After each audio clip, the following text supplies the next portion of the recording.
আসসালামু আলাইকুম রহমতুল্লাহ। আমার সকল দিন ভাই মেরা, এই যে এটা একটা স্ক্রু পড়ে রয়েছে।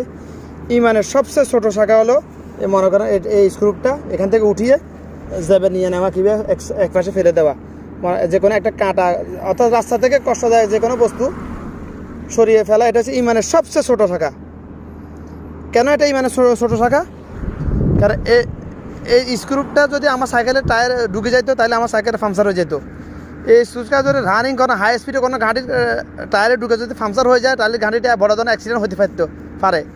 এই স্ক্রুটা ঢুকে গিয়ে সাইকেলটা চাক্কা হামস তো হবে 100%। এই দেশের সাইকেলের চাকা পাংচার হয় বেশি এই কারণে, আমার মোটর সাইকেলের পাংচার বেশি এই কারণে। এই জন্য ইমানের এটা সবচেয়ে ছোটো শাখা হয়েছে এটা। মানে এটা এই যে এটা ইমানের সবচেয়ে ছোটো শাখা, তবে এটার বিনিময়ে যে হাসরের দিন মিজানে কতটুকু ওজন করা হবে এটা এই বিনিময়টা ওয়াল্লাহি আল্লাহ পাকে ভালো জানে। এটা কোনো হাদিসে বর্ণিত হয় নাই। অর্থাৎ এটার ওজন আমি এটা এখান থেকে সরিয়ে ফেলেছি, এক পাশে ফেলে দিছি আমি। এটার বিনিময়ে আল্লাহ পাক কতটুকু দিবে একমাত্র আল্লাহ জানে।